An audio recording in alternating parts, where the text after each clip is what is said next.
Bulletin की और सबसे पहले बात करेंगे फेसबुक पर सियासी फाइट की। जी हां, अमेरिकी अखबार वॉल स्ट्रीट जर्नल की एक रिपोर्ट पर भारत में बीजेपी और कांग्रेस के बीच सियासी जंग छिड़ गई है। ऐसा हम इसलिए कह रहे हैं क्योंकि शुरुआत होती है राहुल गांधी के उस ट्वीट से, राहुल गांधी के उस बयान से।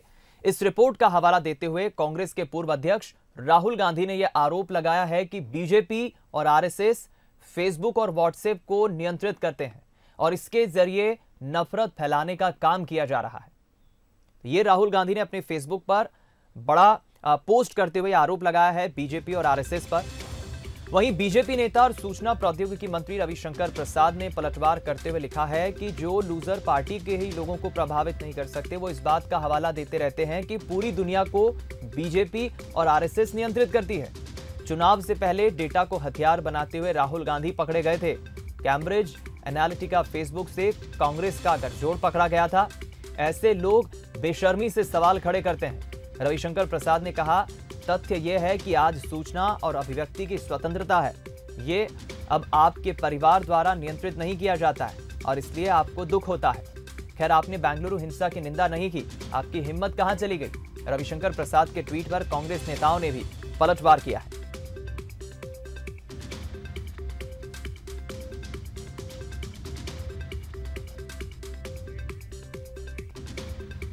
राहुल गांधी तो बयान प्रमुख हो गए हैं, कोई भी बयान कभी भी वो दे देते हैं। फेसबुक से जवाब तलब करना है तो वो करें, पार्लियामेंट्री पैनल क्या करेगा ये जाने। इससे बीजेपी से और आरएसएस से क्या मतलब है? वह एक स्वतंत्र संगठन है, फेसबुक भी अपना एक स्वतंत्र ऑर्गेनाइजेशन है। तो उस आधार पर जो है किसी से भी तलब करता है तो फिर करे, उसका जवाब फेसबुक को देना होगा, देगा। इससे आरएसएस और बीजेपी से कोई मतलब नहीं है। राहुल गांधी जी का आरोप 100% सच है। फेसबुक पेज चलाने वाले लोगों को, उनकी जो फॉलोअर्स होते हैं, मुश्किल से 5% लोगों की रीच ही उनके फॉलोअर्स तक पहुंचती है। इस बात के कई सारे कंप्लेन हो चुके हैं जो भारतीय जनता पार्टी के खिलाफ होते हैं। मैंने पिछले हफ्ते खुद ट्विटर इंडिया को मेल भी किया है, ट्विटर को लिखा भी है कि जो मेरे फॉलोअर्स थे पिछले 3-4 महीने से, उन तक मेरे कंटेंट नहीं पहुंच रहे हैं। तो निश्चित रूप से भारतीय जनता पार्टी की सरकार सोशल मीडिया के प्लेटफॉर्म को कंट्रोल कर रही है। ये आने वाले समय में, जैसे राहुल गांधी जी के अन्य आरोप सच साबित हुए हैं, ये आरोप भी तथ्य और प्रमाण के साथ सच साबित होकर रहेंगे। देखिए, अभिव्यक्ति की स्वतंत्रता को लेकर कांग्रेस का ट्रैक रिकॉर्ड देश आज भी नहीं भूला है। और जहां तक सोशल मीडिया और डेटा लीक को लेकर के, कैम्ब्रिज एनालिटिका और कांग्रेस के संबंधों को लेकर देश में पहले भी शोर शराबा हो चुका है। अब बहाने ढूंढने की जगह कांग्रेस को जनता के दिलों में जगह बनाने का काम करना चाहिए। हर सवाल के लिए एनडीए और भारतीय जनता पार्टी को कोसने के बजाय उन्हें अपने गिरेबान में झांकना चाहिए कि जनता ने उन्हें क्यों खारिज किया। हालांकि फेसबुक के इस मसले पर सफाई भी सामने आई है। फेसबुक ने अपनी सफाई देते हुए कहा है कि हम हेट स्पीच और ऐसी सामग्री पर बंदिश लगाते हैं जो हिंसा को भड़काता है।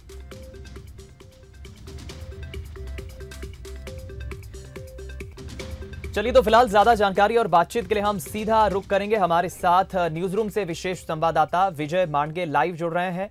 विजय, जाहिर है कि आज के दौर की हम बात करें, चाहे पॉलिटिकल पार्टीज के प्रचार की बात करें, नेताओं के स्टेटमेंट की बात करें, सोशल मीडिया तो एक बड़ा प्लेटफॉर्म है। उसमें भी खासतौर पर फेसबुक और व्हाट्सएप सोशल मीडिया का एक बड़ा हिस्सा है। अगर उस पर राहुल गांधी आरोप लगा रहे हैं कि बीजेपी आरएसएस उसे कंट्रोल कर रही है, तो अपने आप में एक बड़ा आरोप राहुल गांधी लगा रहे हैं। क्या है ये पूरा मामला और अब तक क्या है अपडेट आपके पास इस पर?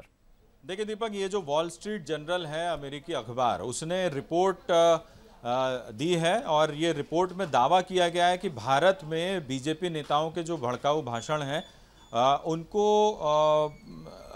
आगे बढ़ाया जाता है। यानी दरअसल फेसबुक और व्हाट्सएप, यहाँ दोनों जगह पर फेसबुक ये दावा करता है, चूंकि अब व्हाट्सएप भी फेसबुक का हिस्सा है, फेसबुक ये दावा करता है कि जो भी भड़काऊ चीज़ें या भड़काऊ पोस्ट किए जाते हैं उनको फिल्टर किया जाता है, उन्हें आगे बढ़ने नहीं दिया जाता। और फेसबुक के कर्मचारियों को ऐसा लगता है कि इससे समाज में सौहार्द नहीं बिगड़ सकता है, तो फिर वो उस बात को आगे नहीं बढ़ाते हैं। और ये जो रिपोर्ट है वॉल स्ट्रीट जर्नल की, इसने फेसबुक के जो भारत में कर्मचारी हैं उनसे बातचीत के आधार पर यह रिपोर्ट प्रकाशित की है और रिपोर्ट में यह दावा किया गया है कि ऐसे मसले जो हैं, खासतौर पर बीजेपी नेता जो भड़काऊ बातें करते हैं अपने फेसबुक अकाउंट या व्हाट्सएप के जरिए, तो उन्हें फिल्टर नहीं किया जाता, उन्हें आगे बढ़ाया जाता है। और एक तरह से जो तेलंगाना के एक सांसद हैं उनके फेसबुक पोस्ट का हवाला दिया गया है। उसमें उन्होंने बेंगलुरु वाली घटना को लेकर कुछ आपत्तिजनक पोस्ट की थी और फेसबुक कर्मचारियों को ये पोस्ट आपत्तिजनक लगी। उन्होंने इसे कंपनी के नियमों के खिलाफ माना था, ये उस रिपोर्ट में प्रकाशित है। और उसके बाद जब उन्होंने अपने आला अधिकारियों से बात की तो उन्होंने उसे आगे बढ़ाने के लिए कहा कि नहीं, ये इससे ब्लॉक नहीं किया जा सकता, इसे आगे बढ़ाइए। तो इस आधार पर यह रिपोर्ट दी है और इसी आधार पर इस रिपोर्ट को आधार बेस बनाते हुए राहुल गांधी ने कहा कि व्हाट्सएप और फेसबुक नियंत्रित किए जा रहे हैं और बीजेपी और आरएसएस के नेता इसे नियंत्रित कर रहे हैं। पलटवार भी हुआ है, जैसा आपने खुद रविशंकर प्रसाद जो सूचना प्रौद्योगिकी मंत्री हैं उन्होंने कहा कि सूचना और अभिव्यक्ति की स्वतंत्रता है और उसे बीजेपी और आरएसएस कैसे कंट्रोल कर सकती है। सबसे बड़ा सवाल यही है। हर व्यक्ति को आज अभिव्यक्ति की स्वतंत्रता है, सोशल मीडिया पर वो जैसा चाहे अपने तरीके से अपने विचारों को रख सकता है। और यदि इन दोनों कंपनियों को लगता है कि ये सौहार्द बिगाड़ सकता है देश का, तो फिर वो उसे फिल्टर करते हैं। इस पे बीजेपी का कोई दखल नहीं है, बल्कि आरएसएस और बीजेपी का ये कहना है कि कांग्रेस जो है वो डेटा चोरी के मामले में जिस तरह से लोकसभा चुनाव में एटलांटिका का जो मसला सामने आया था उसे आधार बनाते हुए बीजेपी का यह आरोप है कि कांग्रेस जो है इस तरह से सोशल मीडिया को कंट्रोल करने में जुटी रहती है। विवाद बहुत बढ़ गया है जब से राहुल गांधी का ट्वीट आया है और लगातार इस पर जो है प्रतिक्रियाएं आ रही है, सोशल मीडिया पर बयान सामने आ रहे हैं और एक तरह से ये जो सियासी फाइट है वो अब और आगे बढ़ती हुई नजर आ रही है। दीपक, बिल्कुल विजय, साफ जाहिर है, लेकिन हम ये भी देख रहे हैं कि इस राहुल गांधी के फेसबुक पोस्ट का कहीं ना कहीं दिग्विजय सिंह ने भी समर्थन किया है, उसे सही ठहरा है, जायज ठहरा है। क्या आपको लगता है कि ये मसला आसानी से ठहरेगा नहीं, क्योंकि रिपोर्ट जो सामने आई है, दूसरी तरफ फेसबुक की भी सफाई सामने आई है, मामला आसानी से थमता नजर नहीं आ रहा है विजय?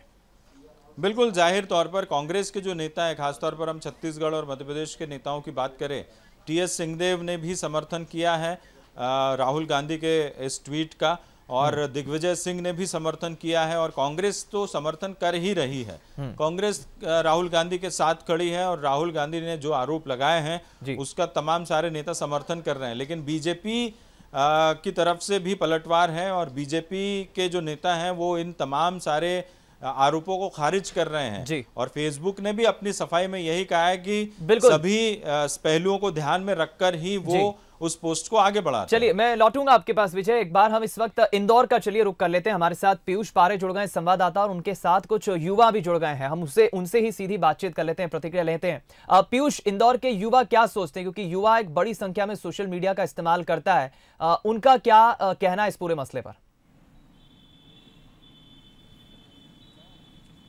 देखिए, बिल्कुल दीपक, की रिपोर्ट जब सामने आई है उसके बाद में कहीं ना कहीं सियासी गलियारों में तो हलचलें तेज है ही, लेकिन खास तौर पर युवाओं के बीच भी कहीं ना कहीं ये रिपोर्ट्स चर्चा का विषय बनकर रह गई है। क्योंकि युवा सीधे तौर पर जिस तरह से सोशल मीडिया पर इन दिनों सक्रिय है, उसके बाद में कहा जा सकता है कि इस रिपोर्ट को लेकर कहीं ना कहीं यहाँ पर युवाओं के बीच भी अब चर्चाएं होने लगी है। कुछ यंगस्टर से उन लोग जानेंगे किस तरीके से आप इस रिपोर्ट को देखते हैं। दावा किया जा रहा है कि बीजेपी और आरएसएस का कब्जा सीधे तौर पर फेसबुक पर है, क्या आपको लगता है कि इसमें सत्यता है? नहीं, ऐसा कुछ नहीं है सर। अगर कोई अच्छा काम करता है तो उसके खिलाफ सब बोलते हैं, और अच्छा काम कर रहा है, अगर कोई कंपनी उसका प्रचार कर रही है, वो चाहे व्हाट्सएप हो, इंस्टाग्राम हो या फेसबुक हो, तो उससे किसी को आपत्ति नहीं होना चाहिए ना, क्योंकि अपने देश का ही काम हो रहा है। इसमें बड़े बड़े मुद्दे उन्होंने बहुत पहले पास कर दिए हैं, जैसे 370 धारा हुई, 3 तलाक हुआ, अपना नागरिकता बिल हुआ, और अभी क्या बोलते हैं इसको, अभी राम मंदिर का मुद्दा हुआ। ये जितने बड़े बड़े मुद्दे उन्होंने कर दिया, तो लोगों को थोड़ा तकलीफ होती है, क्योंकि जो अच्छा काम करता है उसे किसी को सवाता नहीं है। अच्छा, ये फेसबुक कितनी आपको लगता है कि पैरवी करता है या फिर ट्रांसपेरेंसी है? ऐसा कुछ नहीं सर, मेरे को नहीं लगता कि फेसबुक इतने सालों से अपने इंडिया में उसका काम चल रहा है, वो नहीं चाहेगी कि अपनी जो कंपनी है वो, जैसे अभी आपने देखा टिकटॉक बंद हो गया चाइना के, उसमें बहुत सारे ऐप बंद हो गए, तो वो किसी के खिलाफ क्यों करेगा? क्योंकि वो तो चाहेगा ना कि अपना काम, उसका रोजगार आगे बढ़ता रहो। हिंदुस्तान से जितना बिजनेस सारे देशों को मिलता है वो किसी को थोड़ी मिलता है। पर पीयूष, क्या युवा ये मानते हैं कि हिंसा को बढ़ावा देती है फेसबुक की कुछ पोस्ट, ऐसा युवा मानते हैं कि इसको बढ़ावा देती है फेसबुक? इस पर क्या राय रखते हो?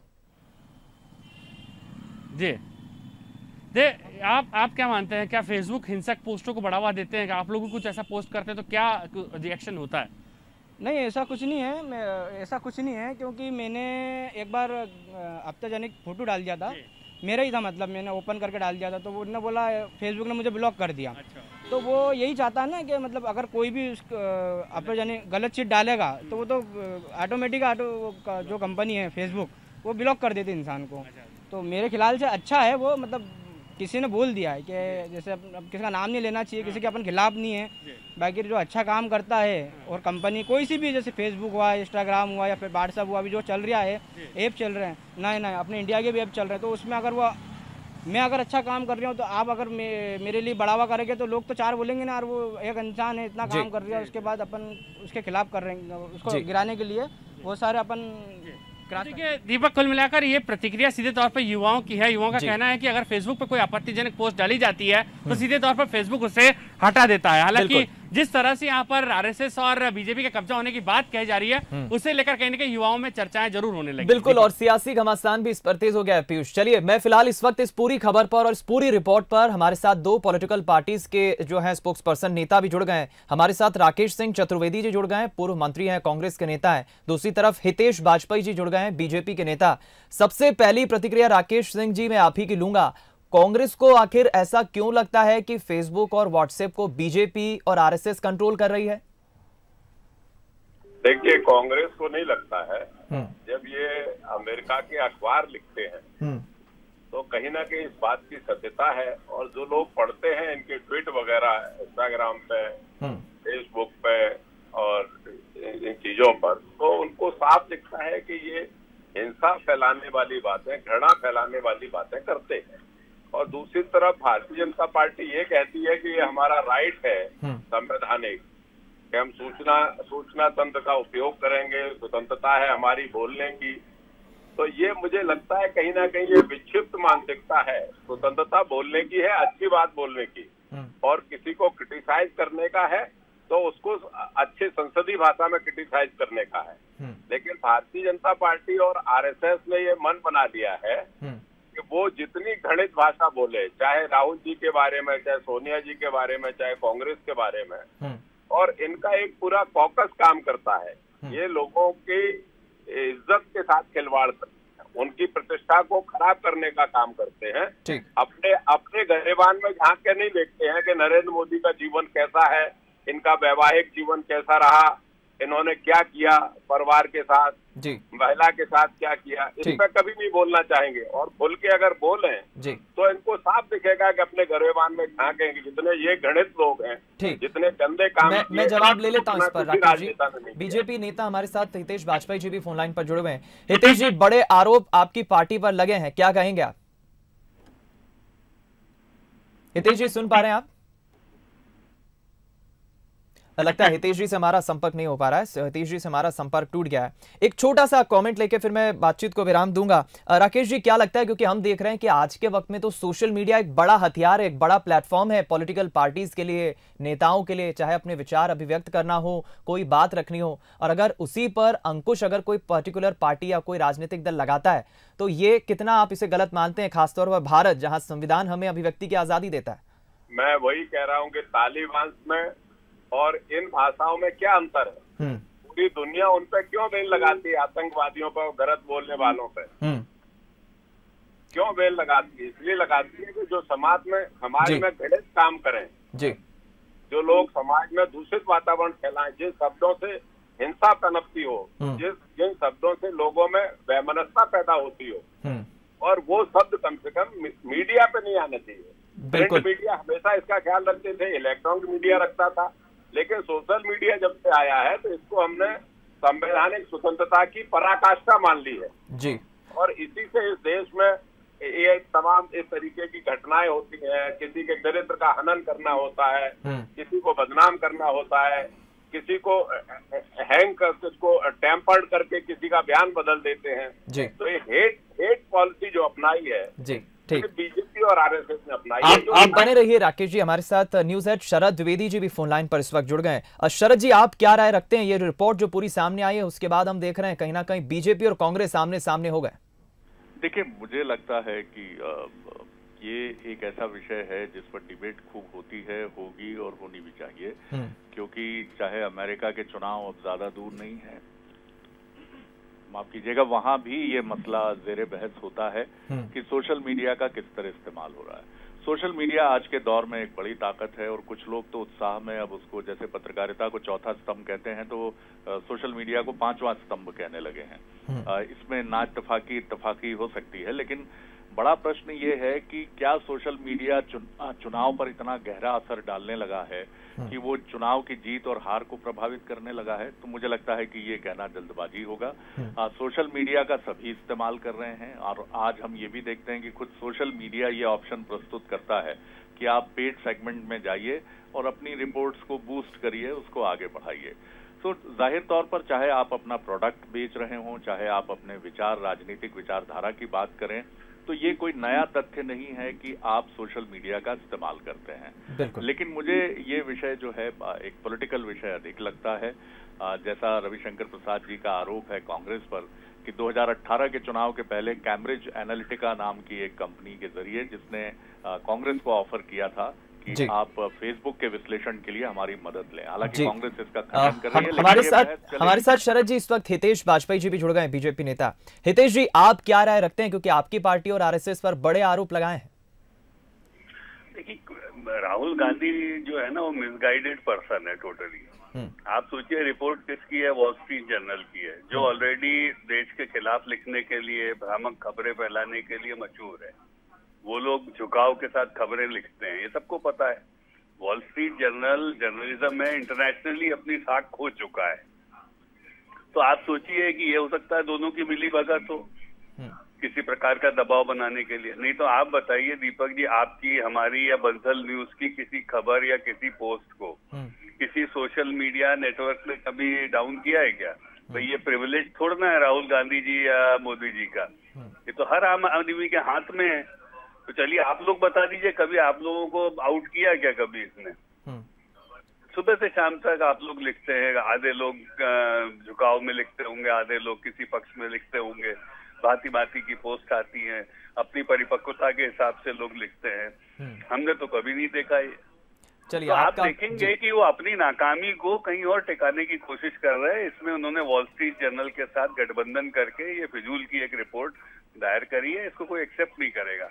चलिए, फिलहाल मैं चाहूंगा आप दोनों ही हमारे साथ बने रहें, हितेश जी और राकेश सिंह चतुर्वेदी जी हमारे साथ। मैं आपकी एक और राय एक खबर पर जरूर लेना चाहूंगा।